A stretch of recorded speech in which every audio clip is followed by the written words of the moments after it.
আসসালামু আলাইকুম, welcome back to my channel Roja's kitchen.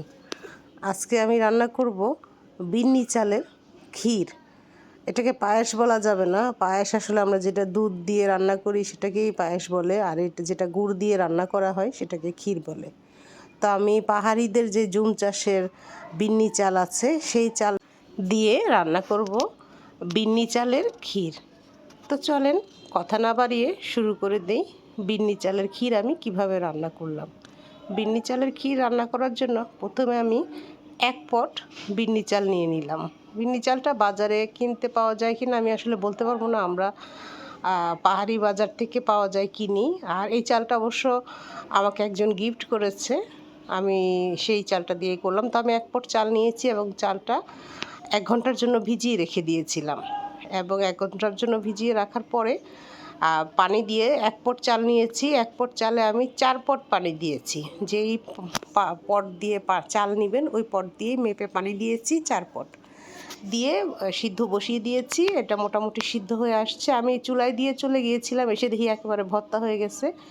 এটা একটু ভর্তার মতোই হয়ে যায়, এটা একটু কি বলবো, লাসা লাসা, মানে একটু পিছলা পিছলা হয়। তো এটা মোটামুটি গলে গেছে। এটা কোনো দেওয়া লাগে নাই, ওই যে ঘুঁটা লাগে নাই, ডাল ঘুটনি বা কোনো কিছু দিয়ে ঘুঁটা লাগে নাই, এমনিতেই গলে গেছে।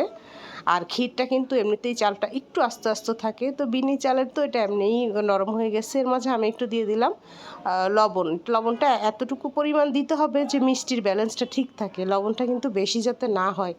তো আমি লবণ দিয়ে দিলাম একটুখানি। এখন আমি আর বাকি উপকরণগুলো দিয়ে দিব। আমি দিয়ে দিব খেজুরের গুড়। খেজুরের গুড় আমার ডিপে আমি সবসময় সংরক্ষণ করি, যখন যা কিছু খেতে মন চায়, সিজন ছাড়াও খেতে পারি। তো আমি একটা বাটি গুড় ভেঙে ছোট ছোট করে ভেঙে ওই গুড়গুলা আমি এই ক্ষীরের মধ্যে দিয়ে দিলাম। এখন আমি নেড়ে চেড়ে গুড়গুলা গলিয়ে নিব। গুড়গুলা যাতে দানা বেঁধে, মানে চাক না থাকে, এটা খেয়াল করব।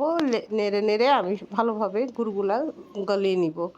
তো আপনারা ওইভাবে চেষ্টা করবেন। এখন আমি দিয়ে দিব নারকেল। আমার ডিপ ফ্রিজে নারকেলও থাকে। আসলে আমি নারকেল যখন অ্যাভেলেবল হয়, দেখা গেছে আমার ভাল লাগলো, দোকান থেকে আমি একসাথে 2-4টা নারকেল কিনে নিয়ে আসলাম। তখন আমি আমার বিভিন্ন ডিজাইন অনুযায়ী যেই পিঠার সাথে যেভাবে যায়, আমরা ভাপা পিঠার সাথে একরকম নারকেল কাটি, তারপরে বিভিন্ন জিনিসের সাথে কিন্তু নারকেল একই ডিজাইনে যায় না। যেমন এখানে আমি চাকচাক করে দিয়েছি, এটা কিন্তু দাঁতে যখন পড়বে তখন খেতে খুব ভালো লাগবে। তো আমি ঠিক ওইভাবেই কেটে রেখে দেই। এটাও আপনারা করতে পারেন। এবং সাথে দিয়ে দিলাম সামান্য চিনি। শুধু গুড়ের মিষ্টিটা একটু কম হয়েছে, এই জন্য এখন আমি দিয়ে দিলাম 1/2 কাপের মতো চিনি। তো এখন চিনিটাও যাতে গুলে যায়, আমি সেদিকটা খেয়াল করব যাতে চিনিটা গুলে যায়, কারণ চিনিটা যখন পুরো গুলে যাবে তখন মিষ্টিটা পুরোপুরি ছড়িয়ে যাবে। তো এই পর্যন্ত আমি একটু নেড়ে চেড়ে নিচ্ছি বারবার। নারকেলটা দেখতেই খুব সুন্দর লাগতেছে। যখন ঠান্ডা হয়ে যাবে, দাঁতের যখন নারকেলটা পড়বে তখন অসাধারণ মজা লাগে। তো আমার মোটামুটি চিনিটা গলা হয়ে গেছে, প্রায়ই বোঝা যাচ্ছে যে রান্নাটা কমপ্লিট হয়ে গেছে। এখন আমি এই পর্যায়ে রান্নাটা চেক করে, চিনি গুড়টা চেক করে দেখলাম যে আসলে সব ঠিকঠাক আছে। হ্যাঁ, আমার রান্নাটা কমপ্লিট।